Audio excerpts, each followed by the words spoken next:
Well, good evening again. I'm Moscave, Interim Dean of the College of Science and Engineering. And it is my honor to welcome you to this first of our new Curiosity Drives Progress lecture series. In each of these upcoming lectures, or programs, I should say, we will feature 3 faculty members presenting about the research related to a larger theme. This evening, the theme is Advancing Human Health. Future lectures and programs in June and September will focus on themes of safety and security and enabling technologies. Through this new series, we will showcase the breadth of amazing research being done across the college by emerging new talents and seasoned experts in their fields. I'm especially excited to launch this new series because as Associate Dean for Research and Planning in the College of Science and Engineering since 2005, and before that as the head of the Department of Electrical and Computer Engineering, actually since 1990 at the time, I've seen firsthand the groundbreaking research by our faculty, students, and staff taking place across all the 12 departments in the college, our program in the history of science and technology, and our many research centers. Today's science and engineering challenges demand creative and educated minds, innovators who ask the critical questions and work tirelessly to discover the answers. CSE's faculty and students are pushing forward the frontiers of discovery and redefining what's possible every day. This is an exciting time for the college to contemplate what's possible. As this past fall, we joined in the university's driven $4 billion U campaign, and I'm pleased that CSE is over $198 million towards its $250 million goal. Many of you in this room today have supported the undergraduate scholarships and graduate fellowships, invested in our teaching spaces, and have been loyal friends giving to the annual fund for the college.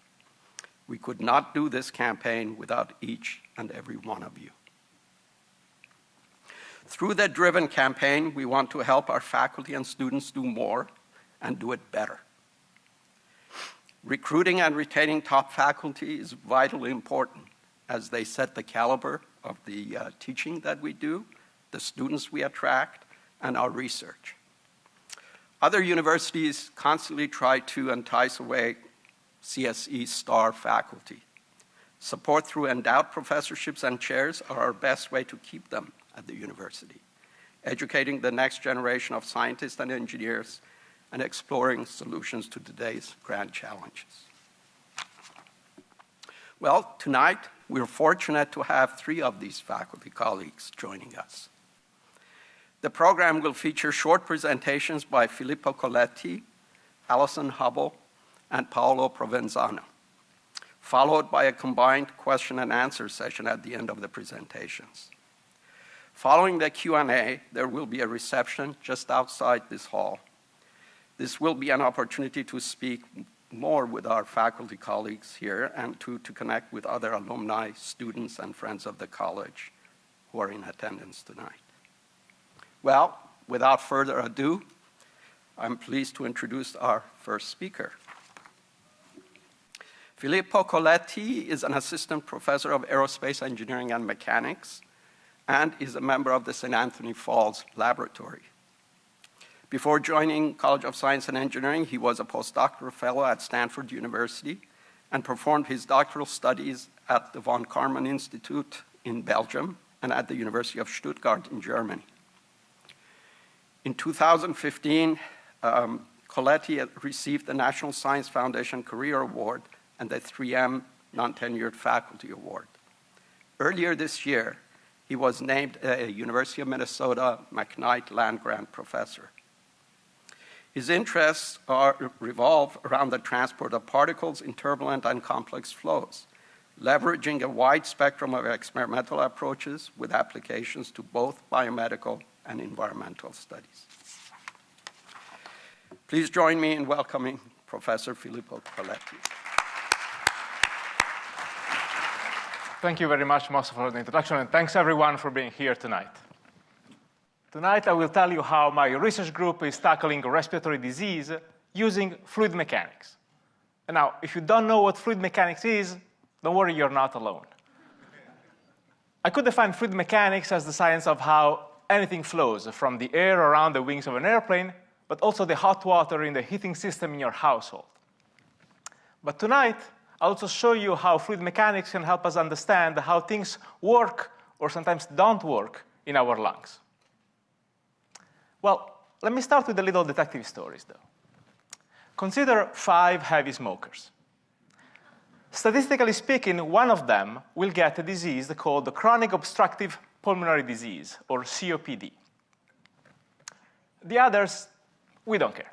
They might have other diseases. They might have lung cancer, or maybe they're lucky and they just have a bad breath. But statistically speaking, one of them will get COPD. And I want to know why. First, I should really define what COPD is, so let me Google that for you. According to the Mayo Clinic website, which we all trust, COPD is a lung disease that obstructs the airflow in your lungs, making it hard to breathe. And that's because mucus and inflammation really strangles the airways, which we call bronchitis. And sometimes even the deep air spaces can be damaged, which we call emphysema. This disease is caused by exposure to irritating substances such as cigarette smoke, but also other airborne particles. And it's a chronic disease, so if you have it, it will likely stay with you for the rest of your life. Now, how common is COPD? Unfortunately, it is extremely common. We know that there are now more than 15 million cases diagnosed only in the US. And the scariest part to me is that out there's another 12 million Americans that have the disease without even knowing they have it. And that's because the symptoms are just cough, mucus, breath difficulties, whereas a full diagnosis requires an X-ray scan. And this disease doesn't only make your life miserable, it can actually kill you. It is, in fact, the 3rd leading cause of death in the United States, after only heart disease and cancer. Outside of the United States, the situation is even worse, because smoke is not the only cause of COPD. Poor air quality also can cause it. And in fact, outside of the United States, the situation is even worse. Look at this graphic.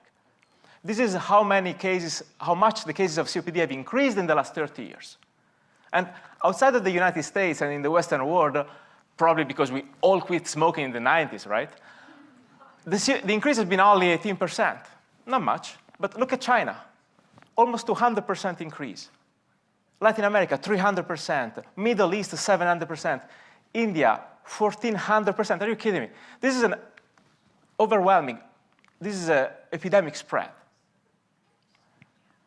One of the reasons for this epidemic spread is that we don't understand enough about this disease. So here are a few urgent questions we are trying to answer. Why only some people get COPD?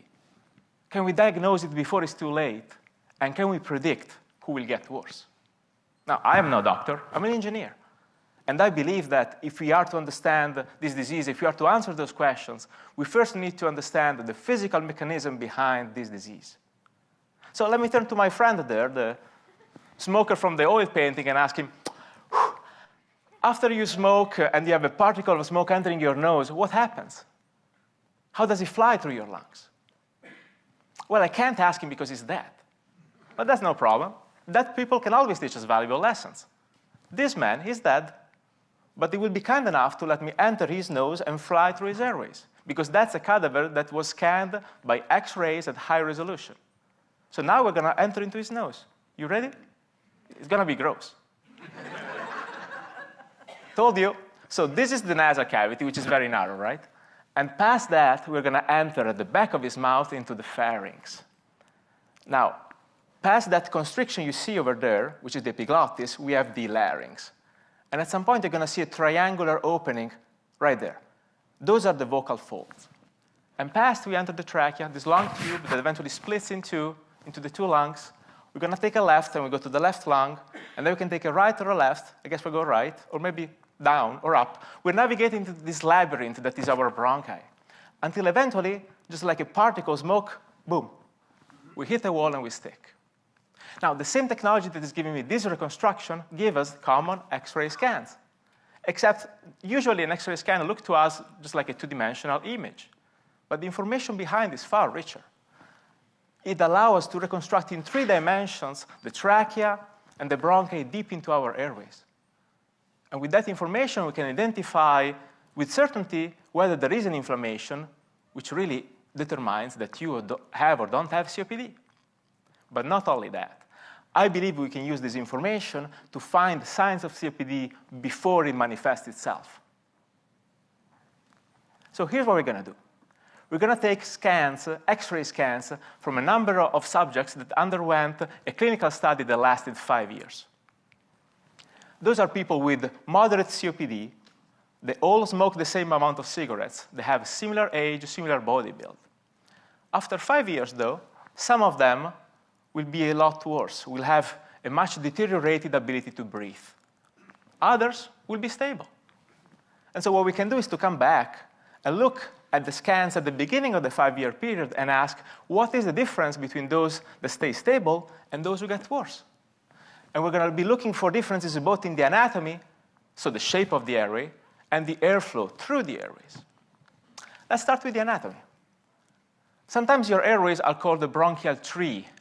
And if I flip this upside down, you know what that is, right? But now, is this a big fat baobab or a bear tree from a horror story? I need a measure that with one number tells me about the shape of this tree. So I'll turn to mathematics, to a concept called fractal dimension. If an object has a fractal dimension close to 3, it means it's shaped like a ball. If it has a fractal dimension close to 1, it means it's shaped more like a stick. So how do your lungs score? Well, we looked at several subjects, dozens of subjects, and that's what we found. Look at the healthy smokers. You know those people that smoke heavily all their life and they never have a difficulty to breathe. Well, these type of subjects had the highest fractal dimension, followed by the people that do have COPD, but they remain stable over time. And finally, the people that have COPD and have a declining, deteriorating ability to breathe, they had the lowest fractal dimension. So now, it looks like having a big fat tree is a lot better than having a skinny one. Great, we have a measure that gives an indication of how prone you are to develop the disease. But this is just a correlation, and I want causality. I want to know why. And to know why, I'm going to try and look at the flow through the airways. To do that, I'm going to take a very high-resolution scan of the airways and the airways alone. And I will use the power of model 3D printing to generate a faithful copy, a replica of the airways, with the precision of 1/1000th of an inch. Now, I got myself a 3D printed patient, and then I can operate them as I please. I will attach it to a pump ventilator that produces a respiratory flow, and I will look at that flow. To do that with high precision, I will turn to another medical imaging technique that I'm sure you've heard about, MRI, magnetic resonance imaging. And you're looking at one of my graduate students placing my 3D printed patient on the table before an MRI scan. And all those tubes over there, those are just the tubes that bring the flow in from the ventilator. And what we get is a very detailed reconstruction of the flow through the airways. You see, we colored these particles in red when they move fast and in blue when they move slowly. And you can see how they describe complicated trajectories. In fact, those trajectories have some swirl to it. And as an engineer, that swirl is so interesting to me. Because it tells me that the flow through an airway is not only aligned with the airways itself. No. It actually has a rotational motion to it. It has a swirl. That is called secondary flow in fluid mechanics. And those secondary flow are very useful in engineering, for example, in a cyclone filter. This is a device used to purify air from impurities such as, guess what, particles. Essentially, those force a rotation of the flow that centrifuges the impure particles out, leaving the air clean. And I believe this is exactly the mechanism by which a healthy lung saves itself from harmful particles like cigarette smoke, by centrifuging them out, pushing them against the wall, making them stick on the mucus until, oops, I cough them out. Now, that's just a theory, really. but let's check it against facts. This plot shows you the strength of the secondary flow that we measured in our 3D printed patients, built replicating the anatomy of COPD patients that stayed stable versus COPD patients that got worse. In black, we have the data for the ones that stay stable. In red, for the COPD patients that were doomed to get worse. And as you can see, the stable patient had a significantly higher secondary flows, more swirl in their airways, than the ones that were going to get worse. Now, you remember, the stable patients also had big fat airways, which makes sense because if you have skinny bronchi, those secondary flows have no room to grow. So now we have a mechanism that doesn't only tell me that some people will get COPD and others won't. It actually tells me why. And more importantly, it tells me what to look for in a person's anatomy to determine if he or she is more inclined, more at risk of developing the disease. Obviously, this is based only on a limited number of subjects, but we want to expand. We want to mine the huge database offered by clinical studies, such as the one called COPD Gene, that recruited more than 10,000 patients over 20 clinical sites, including, fortunately for me, the University of Minnesota.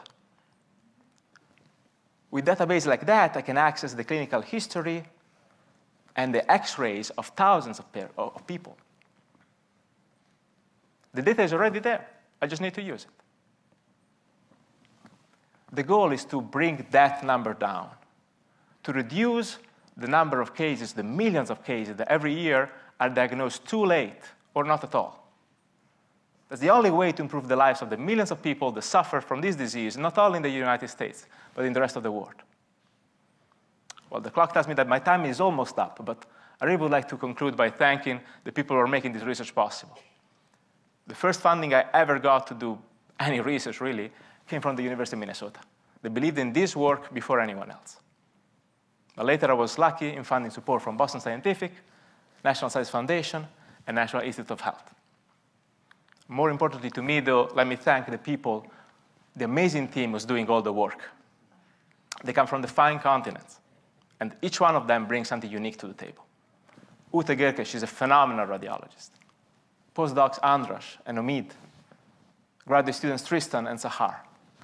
And last but not least, Dr. Christine Wendt, she's here with us today. She's a phenomenal expert in COPD, a world leader in the matter, and she's a beautiful collaborator. And for some reason, some 4 years ago, you chose to believe that my crazy ideas were not so crazy after all. Thank you all very much. Thank you very much, Professor Coletti. It's amazing. Excuse me while I cough. I do have a little bit of that. Thank you for helping so many of us. I'd now like to introduce our second speaker. Allison Hubel is a professor of mechanical engineering and director of the Biopreservation Core Resource, or BioCoR, at the University of Minnesota. And this BioCoR is a national resource in biopreservation. Her research focuses on understanding molecular mechanisms of damage during preservation, development of fit-for-purpose protocols for preservation, development of technology to improve preservation and processing of cells, and her work on microfluidic processing of cells is being commercialized.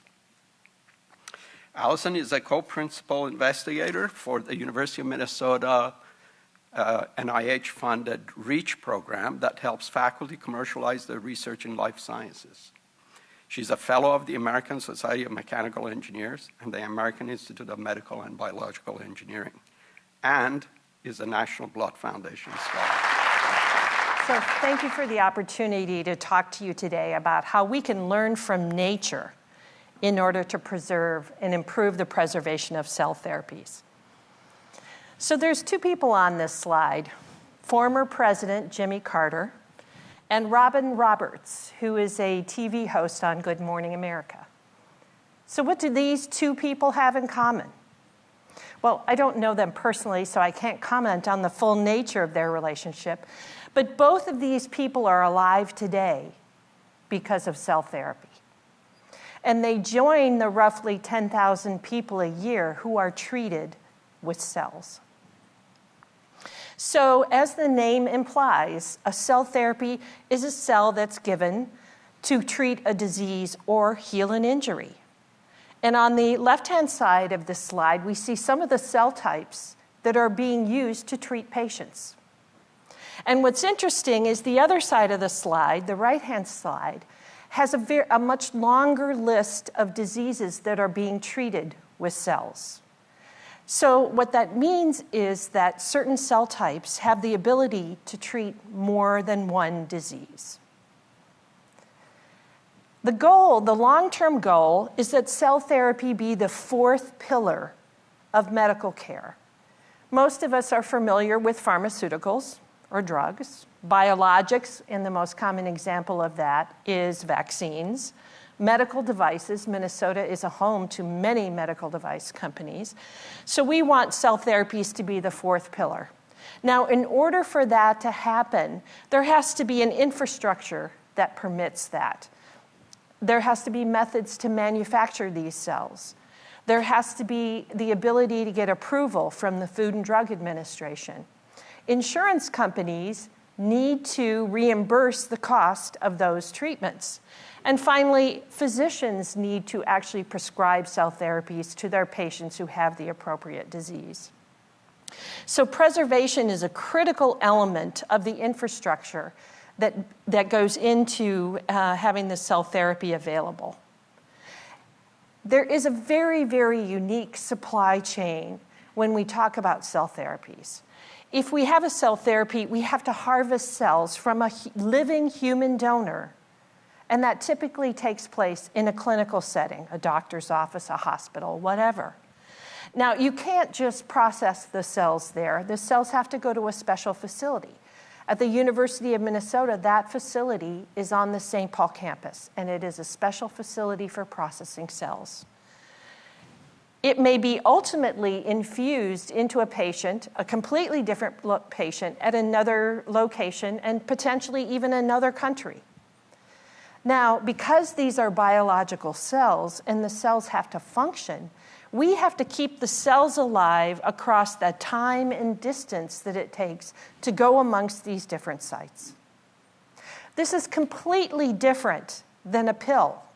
A pill might be produced in a factory, put into a bottle or container. You either get it from a pharmacist or from Target or some other store. So the supply chain for a drug for cell therapies looks nothing like the supply chain for a drug and represents a significant challenge.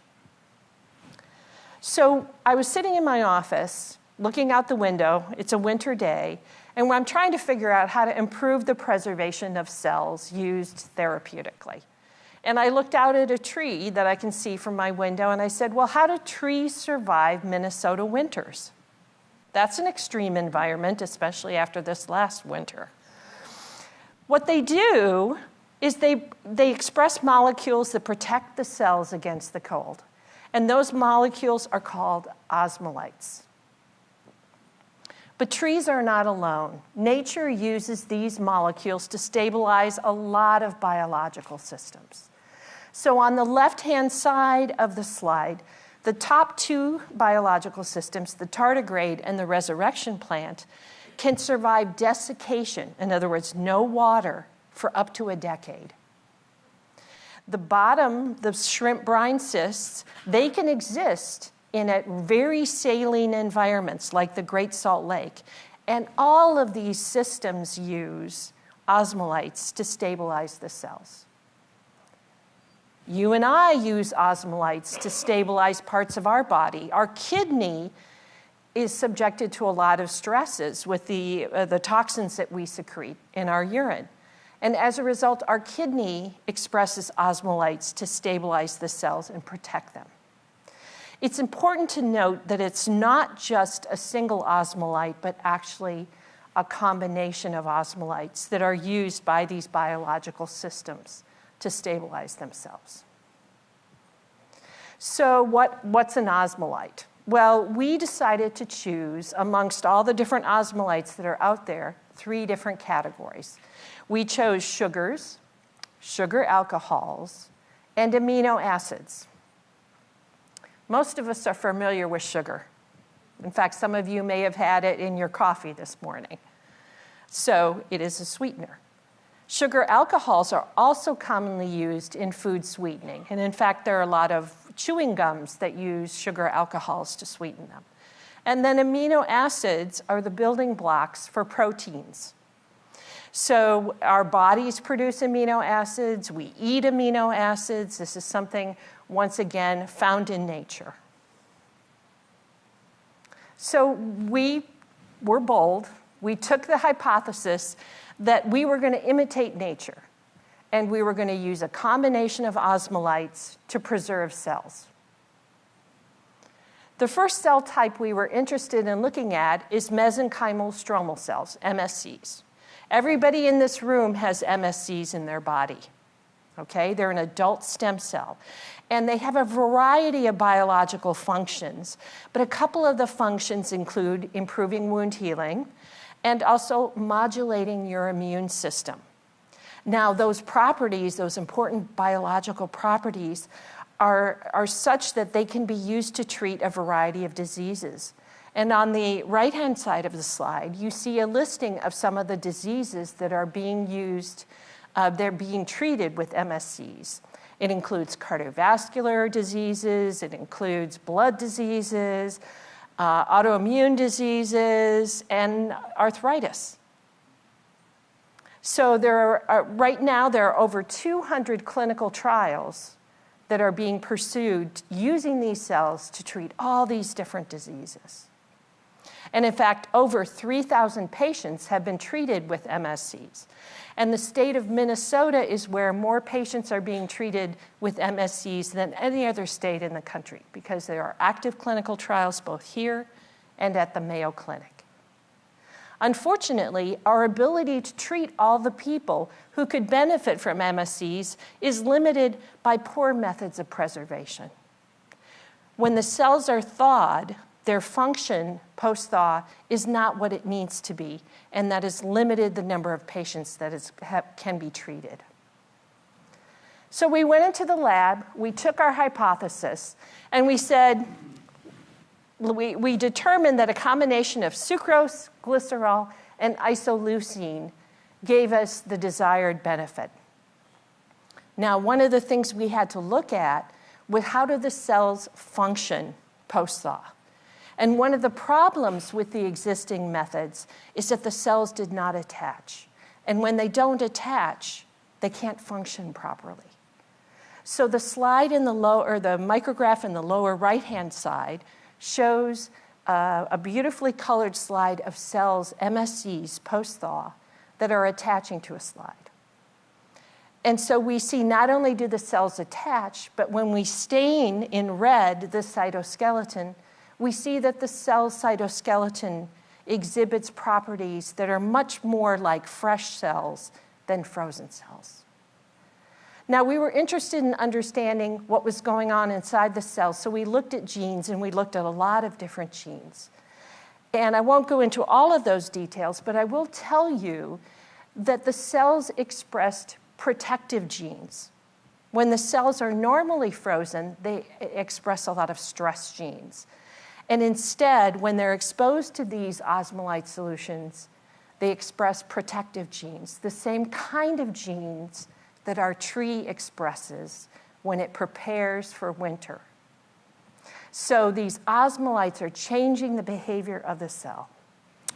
Now, all puns intended, there is a sweet spot, okay? We're the only place in the country where we freeze cells down and we image them at minus 50 degrees Celsius, which is pretty cold. And based on these images, we can render individual images that tell us things about different molecules. So on the left-hand side, we have an image that's rendered on ice. So ice is bright colored, and places that are not ice is dark. In the middle, we see where the osmolytes are located. They can be in the areas where they're bright. On the areas where they're dark, there's no osmolytes. And then on the right-hand side, we see where the cell itself is located. And the cell itself is in the bright area, and the dark area is not where the cell is. Now, this allows us to understand at very high resolution how the cell is responding to this environment. And the distinct difference between the top row and the bottom row is that the cell in the bottom has a big chunk of ice in it. And you can see that. That cell's dead. That cell is not alive anymore. And what's even more interesting is the difference in composition between these two cells is very, very slight. Only slight differences in the concentration of sugar and slight differences in the concentration of amino acid. So you have to find that sweet spot. Now, we do have other good news, however, in that we have seen this behavior where the combination of these three molecules protects cells in other combinations of molecules. So it's not just one combination. So this is something, and that doesn't surprise us because nature expresses all kinds of different osmolytes in all kinds of different organisms. So what's the future for where we're going with this? We have these sugars, these sugar alcohols, and these amino acids.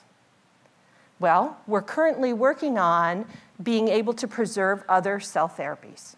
We're looking at preserving T cells and natural killer cells that are being used for the treatment of cancer.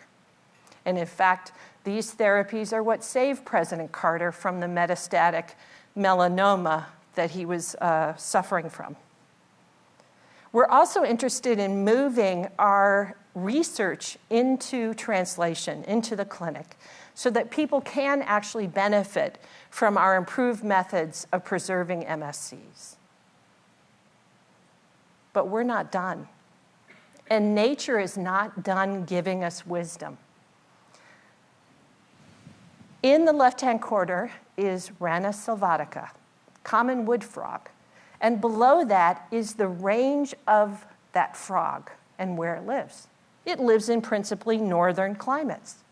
And in fact, the frog freezes in the winter. It freezes. It's frozen right there. In the spring, when it thaws, it's alive. So that frog uses 5 different strategies to survive the stresses of winter in those northern climates. One of those strategies are these osmolytes. We think that we can use some of those other strategies, the 4 other strategies, to help us preserve tissues that also have tremendous therapeutic potential. So we're not done learning from nature.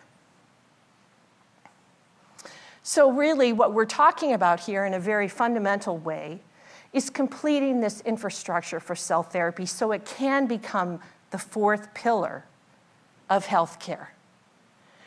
We do this by solving the very unique supply chain issues associated with this very unique form of therapy. And this should enable more patients to be treated by cells. And wouldn't it be nice if you could be treated in your doctor's office rather than having to come to the University of Minnesota to get your treatment? So effective methods of preservation will not only enable more patients to benefit, but also enable different contexts for that treatment, whether it's a doctor's office or a battlefield.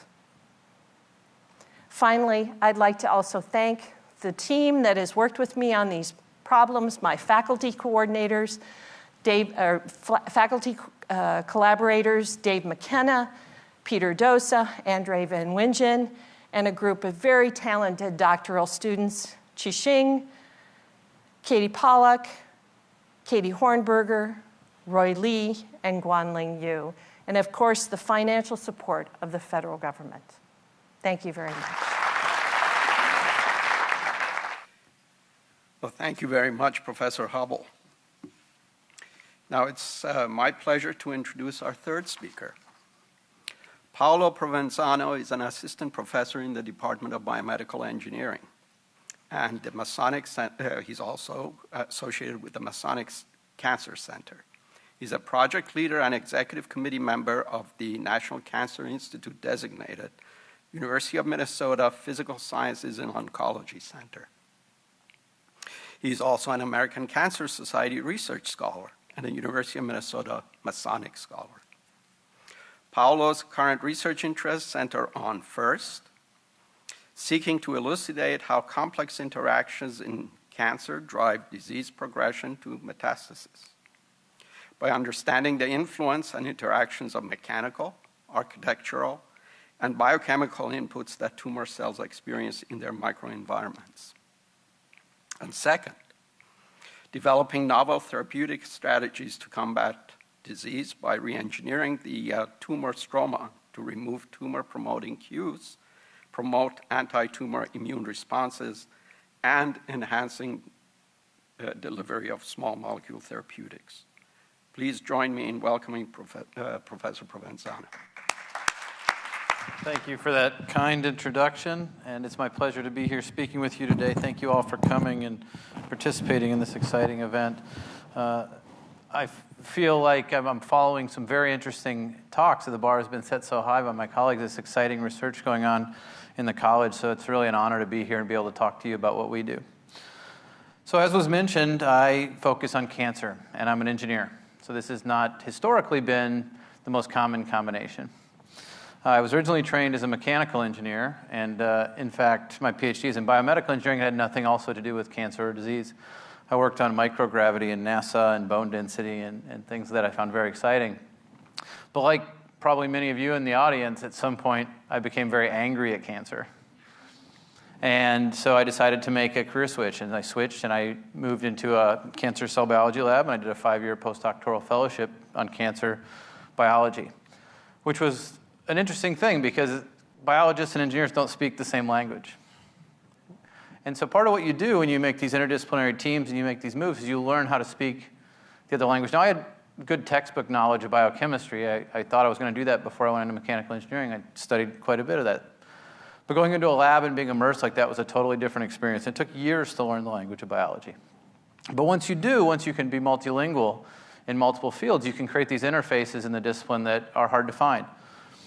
15 years ago, there wasn't very many people doing that. I tell people if I had had a meeting for engineering and oncology 15 years ago, I could have had it in my house. When I first started studying cancer as an engineer, many of my colleagues thought this was just a crazy idea. The physics of the tumor weren't that important. It just was what it is. You couldn't change it. I would try to explain to them things like, well, certainly I can understand the physics of a bridge, but I can re-engineer it. I could make it collapse. And I'm going to talk to you a little bit about that microenvironment around the cancer cells. Can I re-engineer it? Can I make part of it collapse? Can I perturb it? Can I control it? And can I control it for the purpose of having a therapeutic benefit? And so that's the story I'm going to tell you guys about. And I'm going to tell you how ultimately it led from essentially seeing a problem on paper and thinking of it as an engineering problem instead of a biology problem, and how that led to what's now a drug in phase 3 clinical trials. But first, I want to set up the idea of how we think about cancer. So this is a very simple diagram of cancer, but what I want you to take home from it is these blue cells, cancerous cells, in this case carcinoma cells, but they don't exist alone. It turns out they have an enormous supporting cast that is essential for their function. So in a tumor, it's like any other organ in your body. It's just a chronically wounded, inflamed organ system that doesn't heal. But just like your kidney that we heard about, or your lungs, there's this epithelium, for instance, but there's a supporting cast. There's blood vessels. There's nerves. There's these workhorse cells that make all the structural proteins and scaffolds that hold that whole thing together. Right? There's an immune system. Cells going in and out, helping keep things clean, help get rid of infection, et cetera. Tumors are no different. The difference is they've co-opted many of these other cells and structures for their own benefit. They've co-opted parts of the immune system to tell the rest of your body, don't mind me, I'm fine, which is the great lie. Right? And so you want to get these engineered T cells into the tumor. They have to be able to surmount physical and chemical barriers to effectively infiltrate and treat a tumor. So we think about this tumor as a complex wounded organ system, and we think of it as a multi-scale problem. We think about studying cancer cells, but then how cancer cells interact with their neighbors. Maybe this, say, what we'd call a carcinoma-associated fibroblasts. These guys like to give a lot of chemical signals that keep the cancer cells happy and keep the immune system away. Right? And so we think about this connectivity, and then we think about the whole organ physiology. It turns out tumors are highly metabolic. They chew through resources. They have altered pH. It's a whole different landscape. So we start thinking about how these factors converge to drive disease progression. And the way we think of it is a little bit different. I'm sure many of you have turned on the news or a news story and heard about a new mutation, a gene. Or maybe some people have heard about themselves or family members that you harbor a gene that makes you more susceptible to cancer. Right? Cancer at its core is fundamentally a genetic disease. But how that genetic aberration manifests is dictated by the environment around the cells. So you can have one cancerous cell in one place do nothing. It sit there its entire life. It won't divide. It won't move. But then you put that same genetically aberrant cell in a different microenvironment. Now it may grow. It may leave that site and go to a new site. So this microenvironment around the cells influences how that genetic aberration is manifested and the consequences of it. And it turns out that in addition to biochemical signals, which we hear a lot about, just like I'm walking around on this stage, cancer cells have to use physical forces to move. So the laws of physics apply to cancer as well, right? Of course.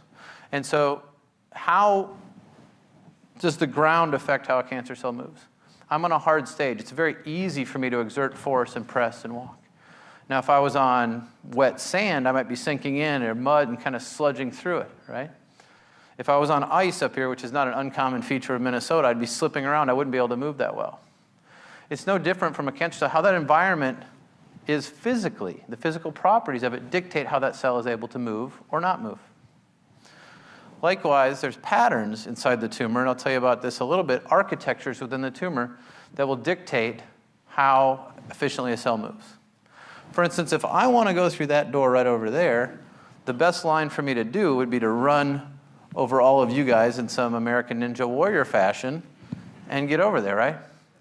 Or, especially for you guys, would be more, I could take one of the paths that's already laid out, right? It turns out those paths of least resistance are no different. Those paths exist in tumors, and cancer cells follow them like highways within the tumor. So we can predict where they're going to go. But then we also redirect those highways or break them to stop the cancer cells from moving and progressing. But at the same time, leaving enough intact that the immune system can still take what's left and infiltrate.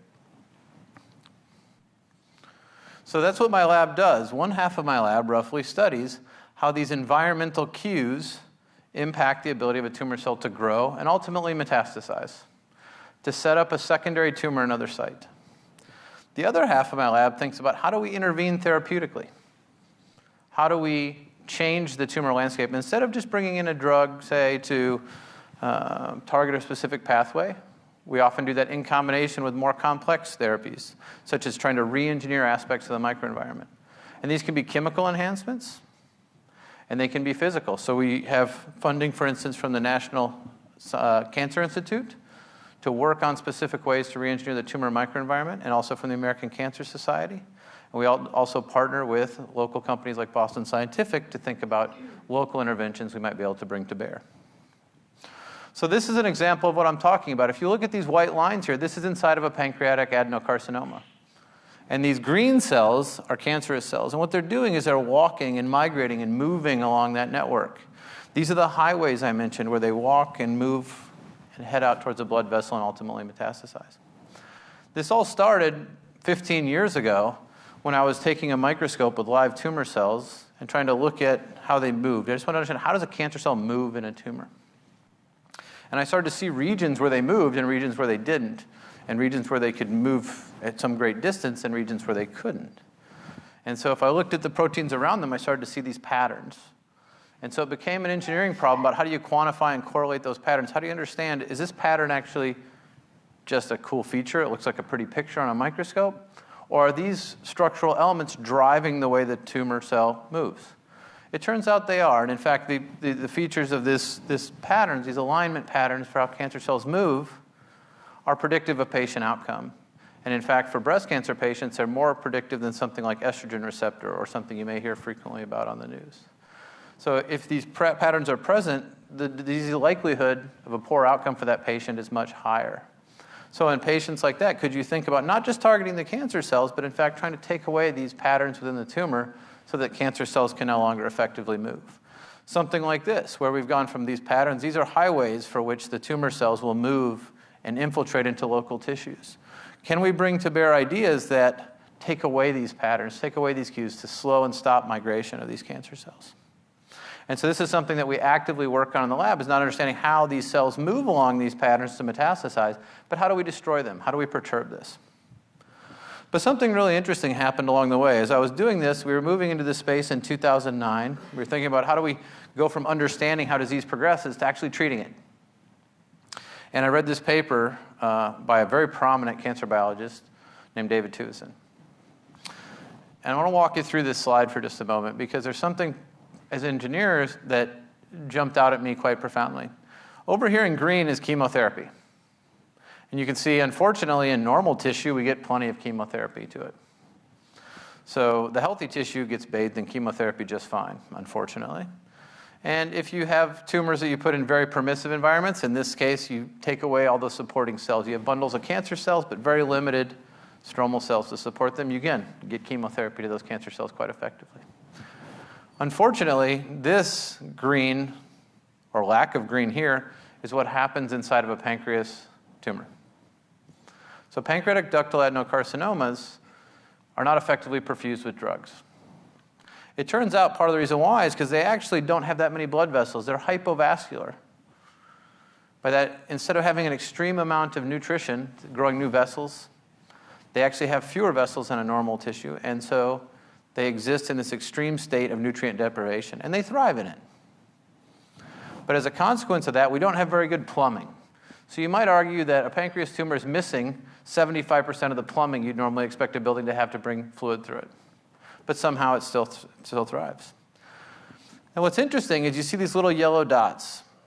That's a red channel that is telling you where blood flows. So if blood flows through that vessel, it'll get a red signal. And if it has chemotherapy in it, it'll get a green signal. So it turns out all that signal is caught in these little blood vessels. So you have the drugs flowing through a fraction of those vessels. It's there, but then it never leaves the vessel and goes into the tumor. Right? It's trapped. And so the conclusion of this paper was, we need to grow more blood vessels. And as an engineer, I said, I don't think more blood vessels are going to do anything. Having another pipe running a drug through the building and out the other side isn't going to make a lot of difference unless you can get that drug out of the blood vessel and into the tumor. So we refocused part of our therapeutic approach and our stromal engineering approach to think about how do we change transport, molecular transport by diffusion and convection. How do we shift the way drugs would move in a tumor? And so we started this project to understand why drugs do not leave pancreas tumors. And this has turned out to be more important than ever because pancreas cancer is projected to double in about the next 10 to 20 years. If it was any other disease, we would call it an epidemic. But unfortunately, given its current survival statistics, as that number increases, the number of deaths associated with pancreas cancer will also increase. So after we sought to see why drugs don't move out, we realized that there's a sugar inside of pancreas tumors that when it hits water, it swells. And as it swells, it takes up space and it compresses the vessels around them. And it creates these very high pressures. So high that you get to about 100, 120 millimeters of mercury. Now, many of us, when we go to the doctor's office and think about our blood pressure, right, those are normal sort of blood pressure numbers. But that means if you took the best pump in your body and the pancreas tumor and plugged them in together, your heart would not have enough power to pump drug through the tumor because the pressure gradient in that tumor is so high. But by finding out what was causing those pressure gradients, we developed a strategy to destroy those pressure gradients, and that's this drug, PEG-PH20. So I was at the Fred Hutchinson Cancer Research Institute, and then here working with a Dr. Sunil Hingorani, and from this work, we showed that if you ablate these pressure gradients, the vessels re-expand and drug flows back through the tumor. This drug is now in phase 3 clinical trial after very successful phase 2 data. And as the phase 2 data came out, there was one thing that was fairly miraculous. These are stage 4 patients with metastatic disease. So they have established tumors in their liver and or lungs. One of those patients had a complete response. We'll hope and pray that it holds. But one thing that's really clear is the proof of principle behind the idea. of being able to see a fundamental problem in how cancer drugs are being administered and seeing it from an engineering perspective. Not necessarily as a biological problem, but as a first principle thermodynamics transport problem. And then thinking about ways that you might re-engineer the microenvironment. So don't target the cancer cells at all, target their friends. And then take all the friends away, take all their supporting cast away, and then just see how tough they are, right? It's like an old B movie where you had the little guy back there with the thing and the big bodyguards around him. And let's get rid of the bodyguards and see how this goes. It turns out the little guy was very scrappy, and he's still pretty tough. But we're getting pretty tough, too. These cell-based therapies that we heard about are doing a great job at starting to attack and fight these fights for us. So with that in mind, we're doing those kinds of things. Part of our efforts through the National Cancer Institute are to think about how do we re-engineer the environment, not only to get drugs there, but to tilt the balance, to suppress immune cells that are trying to protect the tumor while simultaneously allowing the body's resources to come and fight the tumor. And so we have a great team in our lab and funding, again, from the National Institutes of Health, the College of Science Engineering, our Institute of Engineering and Medicine, local industry have all been very supportive of these efforts. And as we go forth, we're going to seek to try to move these things not just from understanding disease, but from translating them from our lab into the clinic so that we can try to combat this disease and save patients' lives. Thank you. Well, so now we have my colleagues here for some Q&A, and I'd like to just start the conversation going with a couple of questions. And we've already heard that reference has been made to sources of support for the research. This doesn't happen very easily. So I'd like to see what comments you have about the challenges of actually raising funds, getting funds to support a major laboratory, pay graduate students, research staff, postdocs. It's on and on and on. And some of your own salaries, hopefully, in the summer, because universities in the US, certainly in engineering and sciences, do not pay faculty during the summer. So we have to raise. Please, if you have any thoughts about this. Go ahead. Sure. Yeah, I'm happy to talk about that. So it's a constant battle is the short answer to attain funding. And the size of the grants, it stayed pretty much the same. The cost of science goes up. It's also very hard to find, but we've been very competitive at the University of Minnesota. And so we've been able to get the money to make these things happen, in part because we have strong infrastructure and in part because we have strong support early on for new ideas. But it's hard to get those new ideas going, oftentimes without the data. And it requires funding that's outside of the federal realm. It requires support from your college or local institute. And if you don't have that seed money to make those ideas feasible, to prove them, then it gets very hard to move into larger scale funding and maintain it. And the costs of research are high. And the cost of translating it into the clinic is enormously high.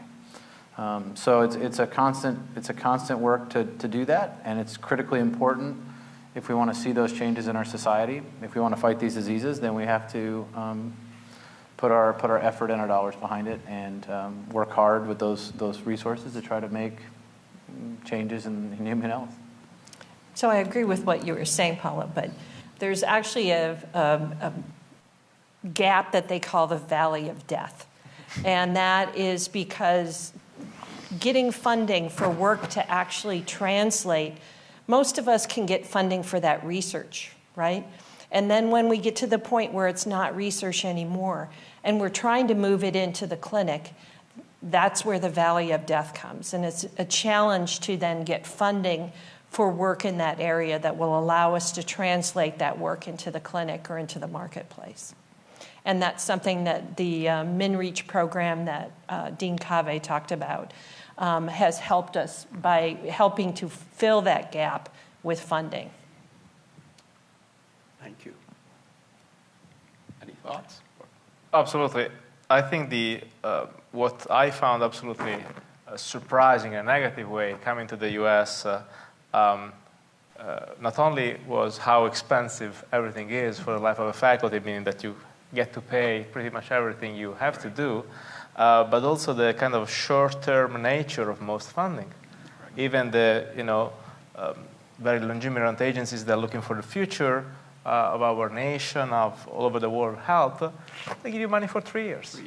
And then, well, whatever you've achieved with those 3 years, you're left with that, and you basically need to start planning for the next grant the day you get the old grant, right, which sometimes is very disruptive. So being able to tap onto different sources, from industry to government to private, that is a key skill. Well, I certainly agree with you.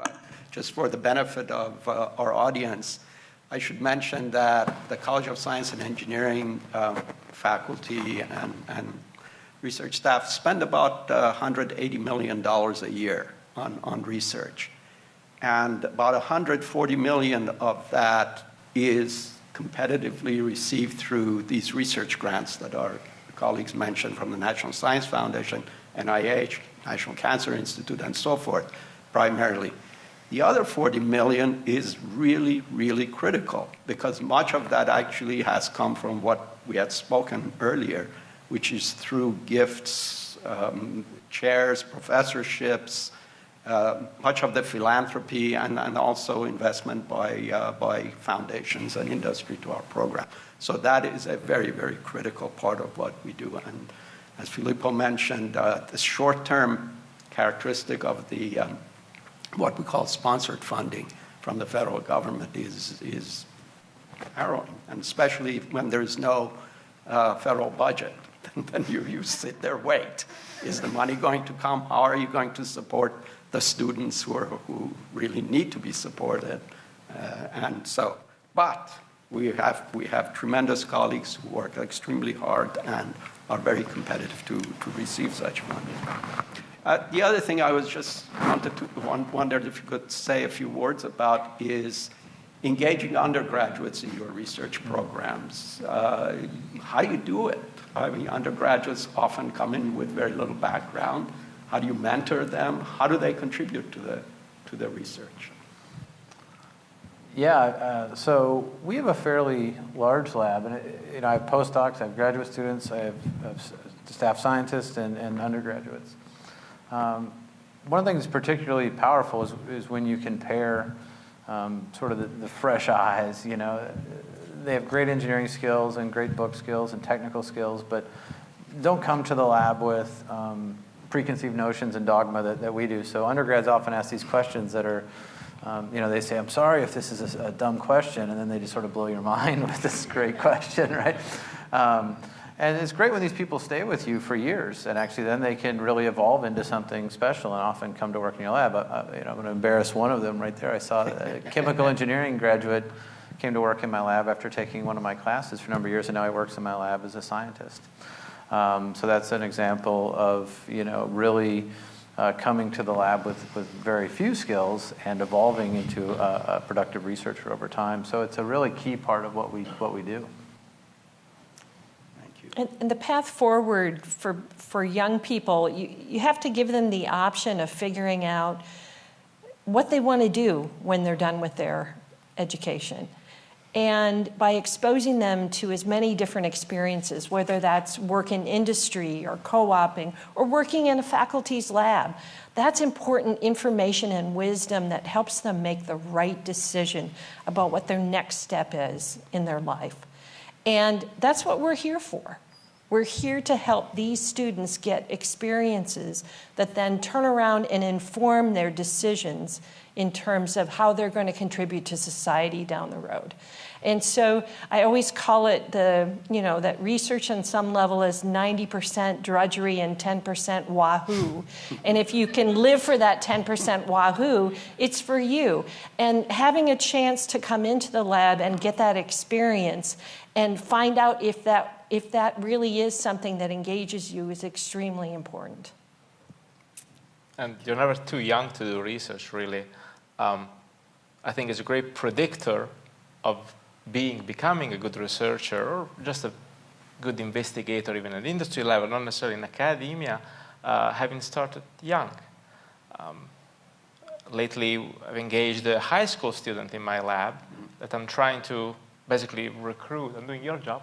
I'm trying to recruit her as a future stellar student of the University of Minnesota. But likewise, I try to recruit undergraduate students, like very embarrassing our students here out there. It was an undergrad sophomore year when he joined my lab, and spotted him as a as a potential great graduate students. And so if there's undergrad here listening, or if you want to talk with undergrad friends of you, go join someone's lab.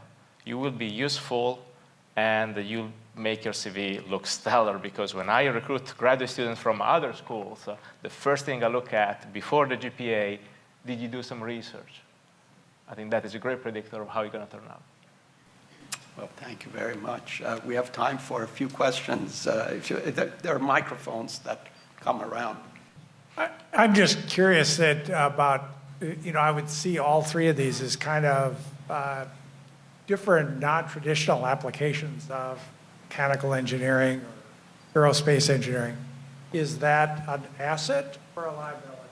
And in your being able to raise funds, get students, kind of coexist with your peers? So in my case, it's an asset, but I would say the key there was what I mentioned about sort of being able to speak multiple languages. So when I write grants to, say, the National Cancer Institute, I don't really necessarily write them as an engineer. I write them as a cancer biologist who can do quantitative things or understands technologies. And when I write grants to the National Science Foundation, I maybe put on the other hat and I write it more as an engineer who understands the right aspect of the disease. So I think having that non-traditional background. I mean, in cancer, it's interesting because I like to say there's really not a lot of crazy ideas, because what we've mostly been doing for 50 years hasn't moved the dial as much as we'd like. So there's room for crazy ideas there and aggressive ideas. But I'd say in my case, the multidisciplinary nature of our program has been an extreme asset, both in terms of being able to sustain it, but also I think in terms of being able to think of different ways to approach problems that have allowed us to sort of fill spaces that haven't been filled, such as developing drugs to attack pressure gradients, to attack a physical property of a tumor instead of a molecular property. It turns out that the current data suggests that's going to extend life, double survival in those patients, at least the phase 2 data. And that's, I think, a very non-traditional way of thinking about it, but it seems to be effective. So funding agencies like people like us, unicorns, right? Because of this, exactly what he mentioned, the ability to look at things differently and to speak multiple languages, okay? One of the things we struggle with is getting students to understand that that's really their future. They've got 40-year careers ahead of them. And the education they had as an undergraduate really represents mature fields, but the job growth is in these emerging fields. And so it's another form of education that we have to cultivate so that students understand the value of this very multidisciplinary approach and that it's tremendous career potential. So it's just a communication issue in particular with students.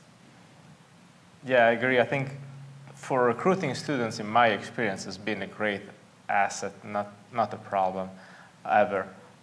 Having a student walk in my office ready to listen to what fluid mechanics I do and tell them that I study, yes, some turbulent flow around airplanes, because I do, but I also study lung disease. That blows his or her mind, and he or she might or might not join my lab, but definitely it starts ticking. It's real. And that's very similar to what looks like with several funding agencies. Will I find as a program manager at NSF another project on fluid mechanics of an engine, or I'll study fluid mechanics or solid mechanics of a cancer? And even the prospect of funding agencies, National Science Foundation is funding, obviously, well, for some reason, less and less fundamental research, but the interest in health will remain. So relating to the brachial tubes of the pulmonary system, do the people with less dense, like branchwork of tubes, do they have a similar surface area of tubes, or are they just genetically unlucky in comparison to those with a dense branchwork? So by dense you mean structurally, like floppy? As in, they have more tubes and they're more Oh, dispersed. I see. So the number of those airways typically would be the same in people's anatomy. Like I have 2 lungs, then I have 2 main bronchi, and so on. That's fairly fixed. However, when they start shrinking, then you're perfectly right. The surface to volume ratio changes.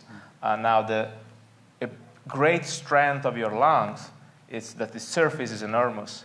If I was to cut my chest open and unfold my airways fully, I would cover half a tennis court.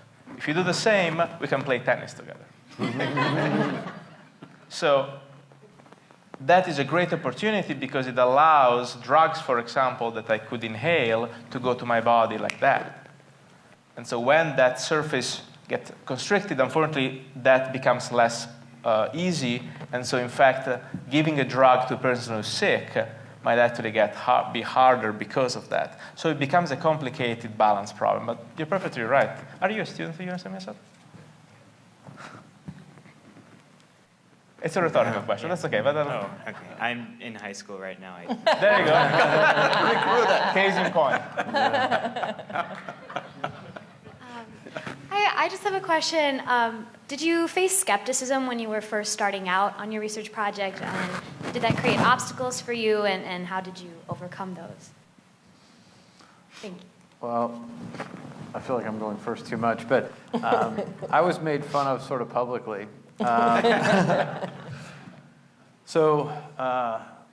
I won't get into some of the specifics, but I would say when I moved into cancer in about 2002-03, like I said, there was very few people in the engineering field who were looking at it not from maybe a technology point of view. I mean, certainly there was a mature area of engineering for imaging and technology and things like that. But on the cell scale, to say, hey, I want to understand the physics of a cancer cell and how it moves, or I want us to understand how we might move small molecules through a tumor. When I moved into the postdoc, my very close relationship with my PhD advisor, and he was quite upset that I made this decision to do this fellowship in cancer biology as opposed to some other opportunities I had before me. And then people would tell me that it wasn't targetable, that you could learn all this stuff about a tumor, but you were just spinning your wheels. It was just your own intellectual curiosity, and actually it was sort of being selfish by satisfying your own intellectual curiosity in a cancer patient where you could actually never do anything about it.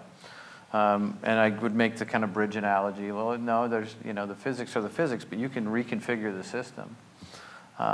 People didn't really buy that for a long time, but then about 7 or 8 years ago, that changed profoundly. And now I say that meeting I could have had at my house in 2002 would take a major, conference center here now. The field is huge, and the government is putting major resources behind it. So, there was about 3 or 4 years there where we were made fun of, and then also the idea that we were going to open blood vessels in a tumor was fairly crazy, and so we decided we wouldn't tell anybody about that for a couple of years until we proved it worked because we thought they'd laugh us out of the room. But in the end, it paid off. So you got to be thick-skinned, I guess, a little bit, and being able to weather that criticism, not only of your work, which is fairly common in our field, but sometimes it extends beyond that and gets a little bit too personal, unfortunately. But you just have to if you believe in what you're doing, you have to put your head down and you have to push forward. And it pays off, I think, when you do that. I think we may have time for one more question if there is one. I'm not going to speak. Oh, please. Hi, terrific talk by all three of you, just fabulous. I really love the stories here individually. Paolo, you mentioned you got angry at cancer. So I'm just curious, in your own personal development, career development, where was that inspirational moment? What led you down this career path today that's obviously blossomed into a very successful and influential state, but was there a point of influence or inspiration for you to keep going, keep being persistent, and looking beyond the skeptics? Yeah, so I became angry at cancer because my uncle died of cancer, and we were very close. But I decided at the time I wouldn't study the cancer that he had because I was too emotionally attached to it. So I decided to study these other cancers that had affected other people I cared about, and I thought I could make a difference in that area. Unfortunately, along the way, my father died of cancer. And so that was an interesting point for me where I had to decide if I could go to the lab and study cancer anymore every day. And it took a while to figure out. But then I decided that I felt much more empowered and positive about actually sort of throwing punches back, if you will. So for me, there was a personal side of it. I didn't get into cancer research because my father's disease, but I think it did reaffirm my commitment to it and ultimately made me sort of decide what I wanted to do. And so that is kind of the passion and double down for me, was that I was going to kind of be all in on it. And so that's when I switched 100% of our research focus towards it, and then also not just understanding it, but also then moving towards treating it. And so that was kind of the big switching moments for me. Well, thank you. Well, if you insist, yes, please. Definitely one last question. I had a question about the COPD. Do you know, based on the stable lungs versus, is that genetic, or you need to study more to understand that? Thank you. Yeah, I'll be brief. It's a great question because the reason why the big study COPD gene is called the COPD gene is because there's a study to study the genetics of COPD, because there is known actually there are genetic factors, meaning that if you are in a family with COPD, you have higher chances and there's some specific genes. But me as an engineer, I always thought, well, if I come from a family with a certain physical, mechanical aspect, see my thumb right here? That's disgusting, right? Sorry, I decided I'm going to gross you out tonight. My dad can do that, and that's why I can do that. And if my dad has higher opening of his airways angles and wider or narrower branches, very likely I do. So to me, here's the genetic factor, among others. Well, let's thank our speakers again.